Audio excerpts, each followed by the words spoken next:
Okay.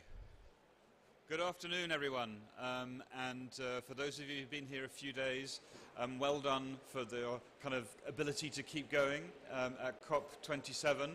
For those of you who've recently arrived, welcome to Sharm el-Sheikh and COP27. My name is Dominic Warre. I'm a special advisor to the CEO of the World Business Council for Sustainable Development based in Geneva, Switzerland, and it's my great privilege and pleasure to moderate you through this very important discussion that we have here today, hosted in the UK pavilion on future-proofing our global food system, financing the transition to sustainable agriculture and supply chains for people, climate and nature. We have the most esteemed panel to lead us through this discussion, but to help provide some framing remarks before I introduce them and moderate that group, I am more than delighted to welcome the Right Honourable Lord Bennion, the Minister for International Environment of the United Kingdom. You're going to provide us with some opening remarks and then we'll move to the panel. But Lord Bennion, the floor is yours.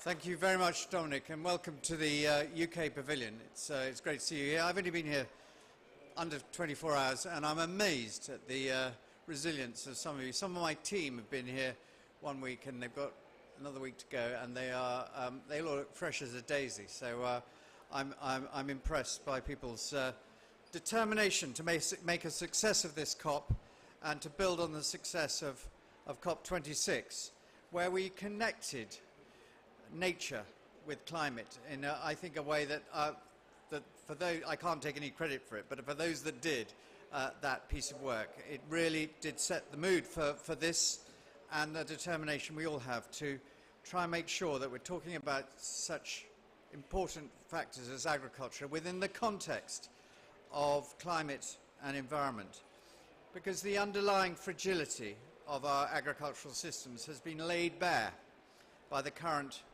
food security crisis. The executive director of the UN's World Food Programme, David Beasley, has said that up to 354 million people could face starvation and famine, and close to 70 million pushed closer to starvation by the war in Ukraine. The United Kingdom's commitment to the World Bank as part of the vital necessity of addressing that very urgent situation is something I'm very proud about, but it is just a symptom of what we are talking about here today. We need to produce more food, but we also need more resilient and sustainable agricultural and food systems. The FAO estimates that up to 54% more food, feed and biofuel feedstock could be needed for a population of 9.7 billion by 2050. But agriculture and food systems are already responsible for 1/3 of greenhouse gas emissions and use 70% of fresh water. And agricultural expansion is the most widespread form of land use change, the main driver of biodiversity loss.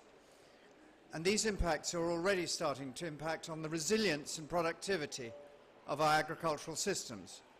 Already, climate change is estimated to have wiped out the equivalent of 7 years' worth of productivity gains. So our ability to produce food in the future is being actively undermined by the food systems of today. The economic opportunities of a transformation to more sustainable agriculture and food systems are increasingly clear. The World Bank and the IFPRI estimate that redirecting $70 billion of annual public support for climate-smart innovation could deliver economic gains of $2.4 trillion in 2040, while reducing the harmful effects of current agricultural support. Mobilizing private investment, such as that committed to forest-positive initiatives at COP26, can multiply these gains, including through strengthened international action in agri-tech and innovation. And there is a huge business opportunity, as can be seen with the energy transition. In October, a UN climate change high-level champions report concludes that developing and tapping solutions for a net zero, nature-positive, resilient food system could generate $4.5 trillion of new business opportunities annually by 2030. That's just 7 years away. Meanwhile, those who fail to act could shortly see billions of dollars of value permanently lost, with individual firms at the center of the global food supply system losing up to 26% of their value in the same time period by 2030. So not only does decoupling agricultural production from deforestation and conversion of other critical ecosystems contribute to global goals on climate and environment, as well as protecting our food security, it makes financial sense, and the costs of inaction are too great to ignore.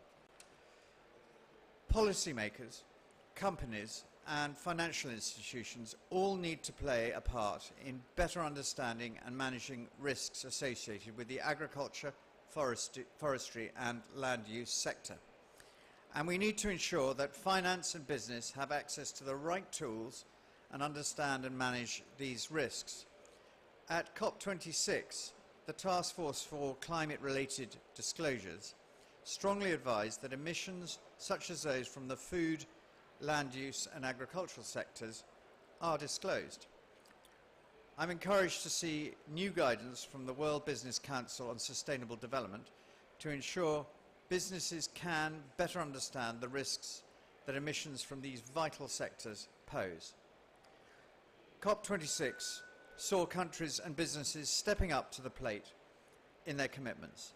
The policy dialogue on transition to sustainable agriculture that we co-convened with the World Bank has helped build a community of ambitious countries that are committed to this work. The dialogue hosted an investment and policymaker workshop in September, bringing together public and private sector partners to make the first steps towards scaling up public-private investment into sustainable food systems.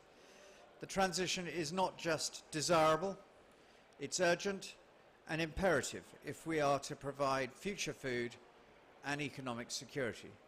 So I'm really looking forward to hearing from our very distinguished panel of speakers on their views as to how we can unlock the opportunities that come from more sustainable investment in our agriculture and food systems. Thank you very much.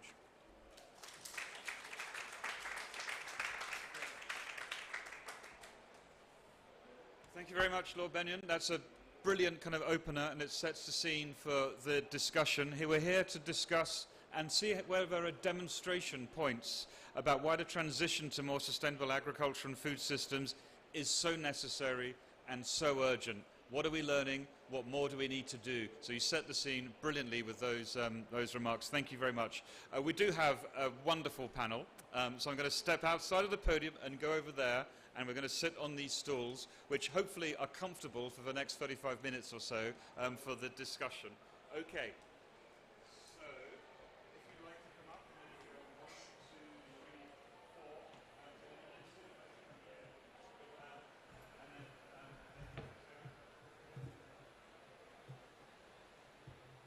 okay, let me introduce you all. And in no particular order of greatness, because they're all fabulous, to my immediate left is Dr. Jean-Darc Mujawamariya, who is the Minister of Environment for Rwanda. Minister, it's so wonderful to have you with us. Next is Ishmael Sunga, who's the CEO of the Southern Africa Confederation of Agricultural Unions. Sir, it's a wonderful privilege to have you here as well. Then we have Maria Latini, who's the Executive Director of the FAIR Initiative, F-A-I-R-R, which is the world's fastest growing investor network focused on ESG risks in the food sector. So that takes us into the kind of financial space.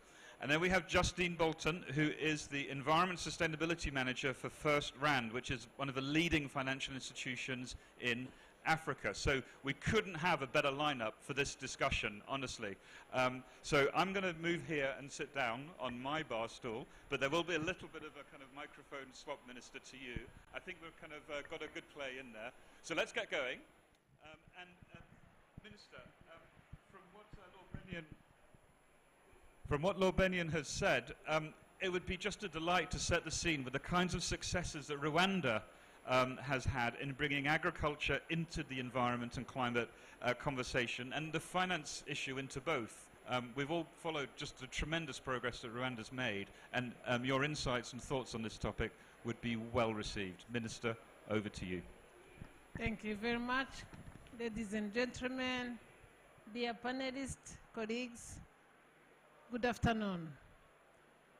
Yeah, Rwanda has made tremendous progress, but we also are affected by climate change, which, according to the statistics, is going to affect us further if we don't change the way we do business. And according to the statistics of the World Bank, Rwanda is going to lose between 5 and 8%, 8% of our GDP per year if we don't fix the issue of adaptation. So it's a pleasure to be with you today for us to analyze and to discuss how climate change is affecting how we produce, how we conserve, how we harvest, and how we are handling the food we eat. In Rwanda, the agriculture sector is critical for our economy, especially the employment. The agriculture sector is employing more than any other sector in our country. Due to climate change, the sector is facing crises, as I started citing. There is climate change, but there is also the unnecessary war in Ukraine. Because Rwanda's fertilizers import was coming from Ukraine and from Russia. So today, due to climate change, our eastern province and southeastern province are in drought. So we are facing serious drought, and there are real concern to crop failure. There was a lack of rain last month, a month that usually is a month of heavy rainfall. We have never had 30 degrees Celsius. Now we are having 30 degrees Celsius, when the average temperature of Rwanda usually is 22 degrees. Now we are at 30. So the temperature was so high that much of the crops could not withstand the heat. And the government now has put up a program of irrigation, irrigating the eastern province and southeastern province. But you cannot irrigate every piece of land. We have to have a consolidated land, and so that we can be able to irrigate. We know we can't stop this kind of climate change. It is already too late. And the major emitters are not reducing their emissions. And the effect we are facing now are not due to current emissions. They are due to emissions during the Industrial Revolution. So that is why climate adaptation, ladies and gentlemen, is a must. Is a must for the agriculture sector. Adaptation will allow us to achieve food and nutrition security, and to ensure food is well preserved from the farm to the fork. And statistics are showing us that in times to come, we will have more migration of people due to climate change. We will have more conflict due to climate change. So today, in Africa, even in Rwanda, farmers are losing between 30 and 50% of food produced due to poor post-harvesting, handling, and transportation between farms and market. Much of the harvest can be saved if sustainable cooling solutions and effective cold chains are deployed in rural communities. So I take this opportunity to thank the UK government, who is supporting our Africa Center of Excellence for Sustainable Cooling and Cold Chain, which was established in Rwanda, in Kigali, by the governments of Rwanda and the UK, the University of Rwanda, the United Nations Environment Programme, and of course, the UK universities. The center will accelerate sustainable, resilient, temperature-controlled, end-to-end connectivity for food and health products. As we future-proof food systems, let's take bold action, support initiatives like the Center of Excellence for us to be able to fix at least the problems we are having now of handling post-harvesting system to save our farmers. We all depend on our farmers, be it in the country, be it outside the country. We all depend on those farmers who are the most, employed. The farming activities, nature-based solutions activities are the biggest employer of our country. So let's take bold actions. Let's decide to change the way people do business. I thank you. Thank you, Minister. Minister, that was just wonderful. You set out such a kind of clear scenario of the challenges of climate change facing not only Rwanda, but most countries across sub-Saharan Africa. But also the innovation, the intervention that you mentioned, the Innovation Center for Cold Storage, Cold Chains. That sounds fascinating, because I think most people would have expected, oh, there's some sort of, broader investment into farmers and such, but this sounds like quite a strategic investment into parts of the value chain which you need, again, given how the climate is going to be changing. Was that something that you pinpointed as a particular investment that Rwanda required, or how did that come about? Because that sounds pretty interesting. Thank you. We are looking for investment, first of all, in sustainable agriculture, to support farmers to increase their yield, but also to support farmers for conservation of the product. Because the center will help farmers to curb the loss they are facing now. I said we are losing between 30 and 50% of our production. So if we invest in centers of cold chain, we will have those centers throughout the country and throughout Africa, so that we protect farmers and we protect their products by protecting ourselves, of course, because we all depend on them. So investment in centers of cold chain and cooling will be of paramount. I thank you. That's so fascinating. Thank you so much, Minister. That's such a fascinating example, and it kind of brings to life exactly what the title of the session is: future-proofing our global food system. And I'm sure that the financing of that wasn't kind of straightforward. And I'm going to, this is the sort of thing I think we're going to be trying to unpick a little bit. But before we get to that aspect, Ishmael, welcome.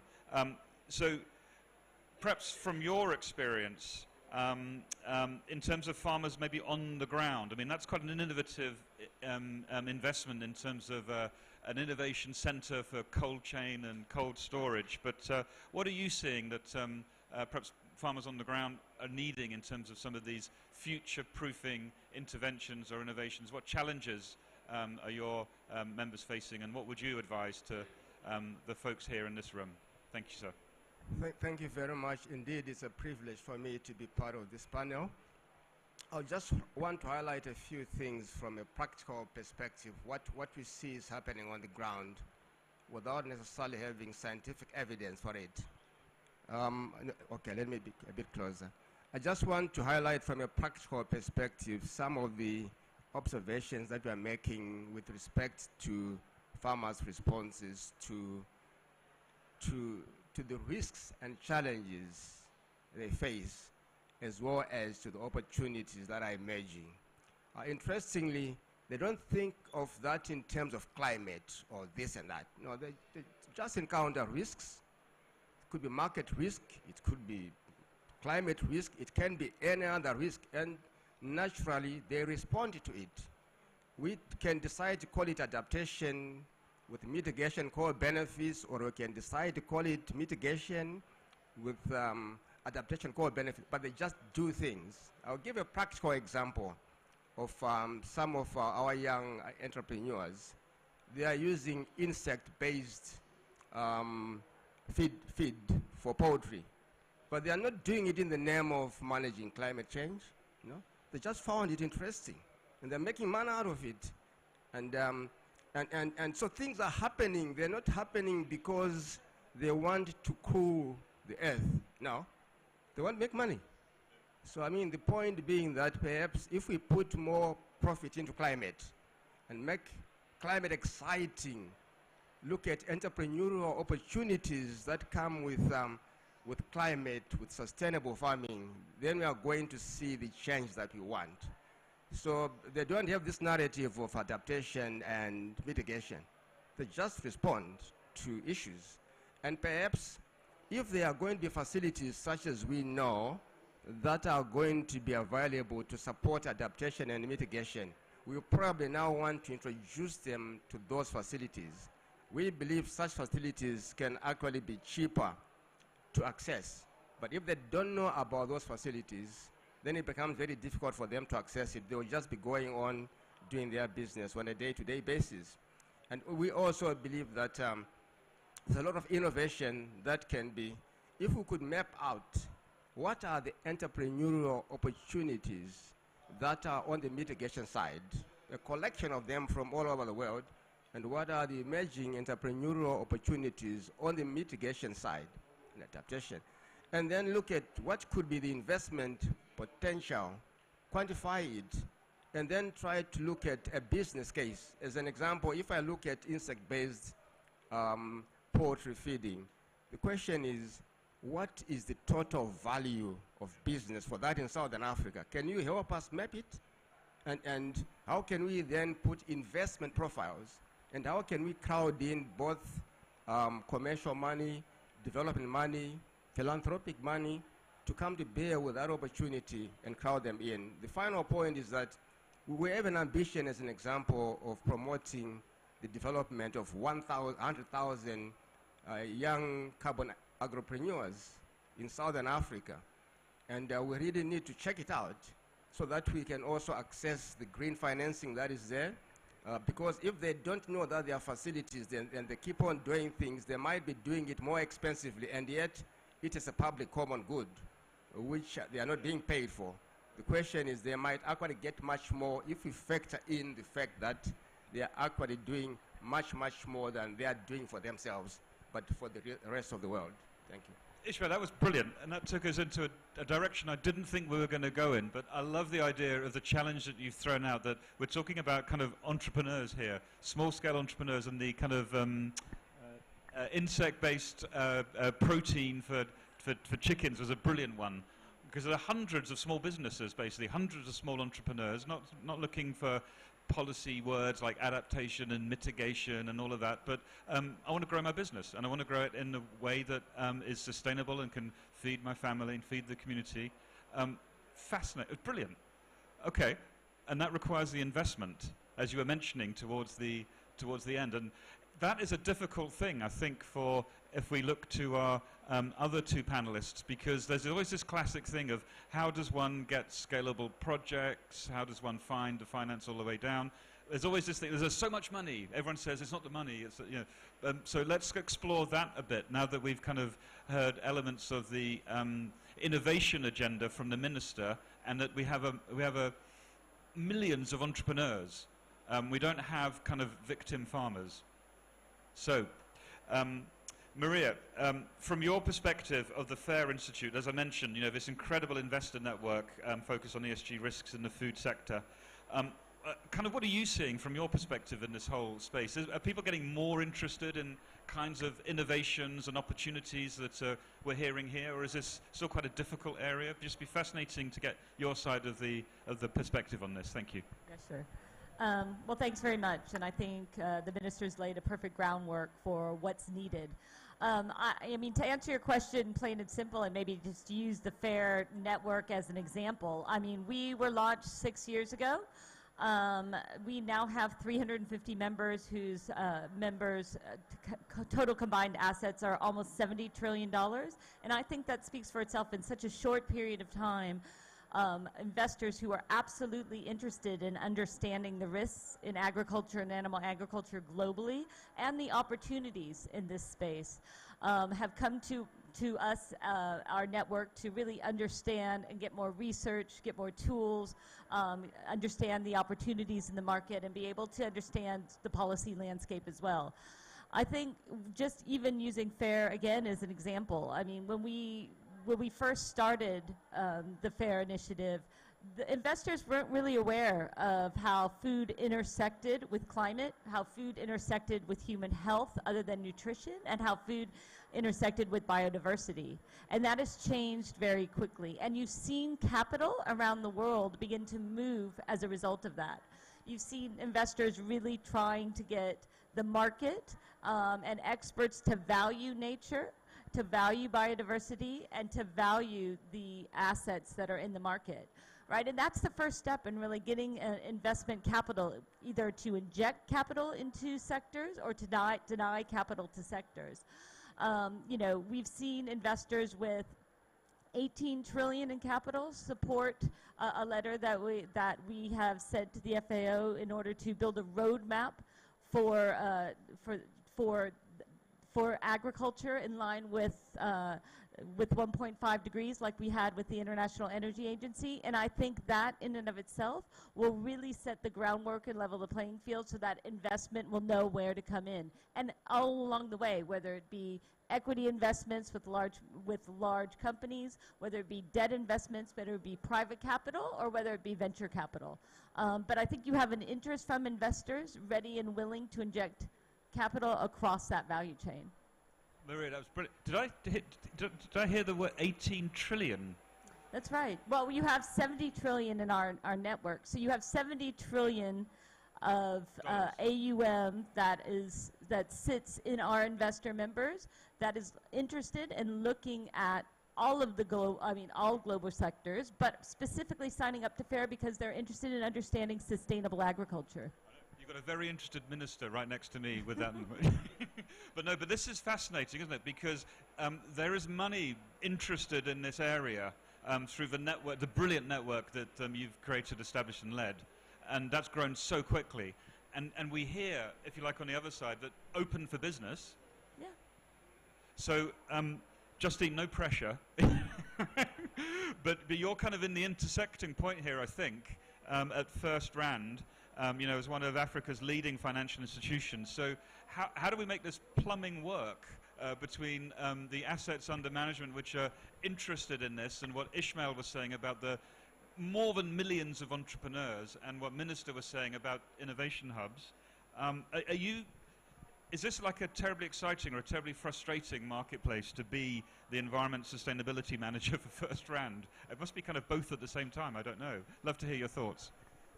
Thanks. Yeah, I think we find it a terribly exciting space to be in. There's a lot of linkages in this conversation. There's the linkages between climate and nature. They're really two sides of the one coin. There's the linkage, I think, with the agriculture and food system sector and how it is vulnerable to and impacted by both climate change and biodiversity loss. And then, interestingly, and the exciting part for us is the opportunities that it presents in terms of climate mitigation and adaptation, in terms of nature-based solutions, and in terms of financing opportunities. So I think that's sort of the linkages between the two sides of the panel here. And just to give a bit of practical examples of our involvement as a financial institution and how we're getting to play in the space. So we've been fortunate to be a part of the establishment of the African Natural Capital Alliance. And I'm going to read what it stands for so that I don't mix up all my words. Really, the aim of ANCA is to help grow and protect Africa's natural capital by shifting financial flows from destructive activities for short-term gain and to long-term stewardship of nature and sustainable economic growth. So I think there's another key linkage there which is important to pull out is economic growth and the social aspect of it. In South Africa, the big conversation at the moment is the just transition and how do we improve jobs transitioning out of a carbon-intensive space. And we see agriculture and food systems as a key player in that providing of jobs and that socio-economic development as well. And just so as part of that alliance, we've been participating in the formalization and the development of the TNFD. You've probably all heard of TCFD, which relates to climate, but there's a really exciting development in the nature space of how do you leverage off the work that's been done for TCFD and bring nature into the conversation as well and start steering those financial flows to nature positive. So that's really exciting. We're enjoying being a part of that and adding our voice to the development of that. And then again, just to bring it down to a practical example, we're running a project with the support of the World Bank to specifically focus in on our agricultural portfolio. We've got a focus on our beef sector and a focus on our export fruit sector to understand specifically from the farmers on the ground what are the climate-related risks and by default the nature-related risks that they're exposed to. Both physical risks in terms of changing weather patterns, extreme weather, changing temperatures, how is that affecting their production, as well as transition risks, so changing market demands and export prices. So we want to understand what risks they're being exposed to. And a lot of our farmers, as Ishmael mentioned as well, a lot of our farmers know the answers already, especially at the large-scale commercial farmer end of the field. A lot of them are already taking steps to adapt to changing conditions, are already taking steps to mitigate their emissions just driven by the need to do so. So how do we learn from them what those risks are, what the solutions are, and then how can we cascade that down to the smaller and emerging farmers? And as a financial institution, our role there is, well, how do we then start offering all of our clients those solutions? And I think, again, that's the exciting part, is the solutions part of them. How do we support them to change their businesses, adapt, mitigate, and how can we as a bank provide the solutions for them to do so? Justine, fascinating. There's about 5 or 6 different things in what you said, so I'm not going to go through it, but it just feels like we're close, but we're not quite there. Between kind of what we're hearing from this side of the panel and what all the possibilities are on the other side. And with the offer of these kind of continued sort of investment policy dialogues, I'd just like, if I can, to go through and start with you again, Minister. What would you like to see happen next in quite a specific way? You have, the Right Honourable Lord Benyon here, his team. They've done some brilliant work to help. We've got the kind of financial players there. What would you like to see happen next? Yeah, what I would like to see happening next is actions. Actions and actions, especially investment. We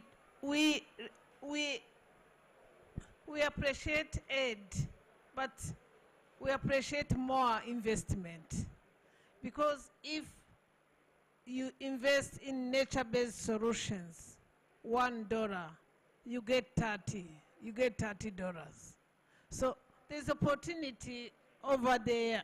There's opportunity over there in Rwanda to come and invest in nature-based solutions, to come and invest in agriculture. We have done our part, yet we are facing problems of, adaptation finance, climate finance. We have done what we call crop intensification. Crop intensification, and we have done consolidation of private land to make sure we have enough land to do what we want to do irrigation, to have the right crop on the right land. So Rwanda is ready for investment. And I think you are ready to invest in Rwanda. I think. I think it's a very, very clear ask there that, you know, there is policy, there is investment dialogue, but let's kind of get down to kind of making something happen with that. And the innovations, you know, in this kind of climate nature space are very real and can be very tangible. $30 return on one, I don't need, but it was, just to clarify, it was $30 return on $1 for a nature-based solution. Ishmael. I'll go back to my earlier example that I alluded to, that really what we need is a younger generation of climate smart agripreneurs. And for that to happen, at least in my region, as Sakau, we are really looking at mapping out what actually exists, because things are happening out there. We've seen it happening. It's not packaged as climate adaptation or mitigation. So if we can map out, and also map out what is the potential volume of business out of it, and how do we catalyze, in my region, as an example, the development of hundreds of thousands of climate smart agripreneurs on the mitigation side, including photovoltaics, as well as on the adaptation side. That's a super interesting add to Minister, because there is an investment there, but there's an investment in the next generation of farmer to be that kind of climate smart, and there's all sorts of strategic reasons why that would be a pretty good idea from those who are looking to have that sustainable development in Africa. If we can carry on just down the line, Maria, what would you say? What would you like to see happen next with your network and what we can see as opportunities here? Yeah, I think investors just want to see a direction of travel, right? So repurposing some antiquated subsidies, I think, to incentivize farmers to be able to adapt and try new technologies is really important. I think a landscape where government is also investing in other plant-based protein products, including, you know, more holistic, more whole foods, whether it be plant-based meat alternatives, other food technologies. Okay. And, you know, we just need more money funneling into the sector and a signal for investors to come in. Okay, so you've got a network that's kind of ready to go, but we need a little bit of kind of support from these kind of processes and dialogues to turn that into investables.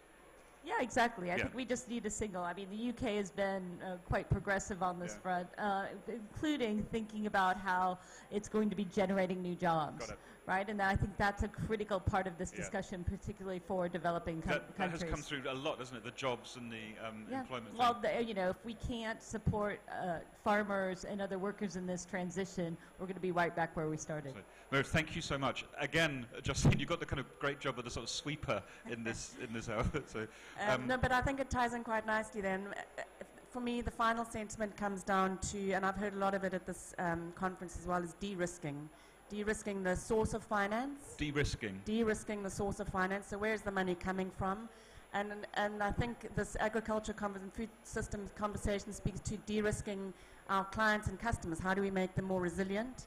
And at the end of the day, that de-risking speaks to, you still need a commercial return on that investment.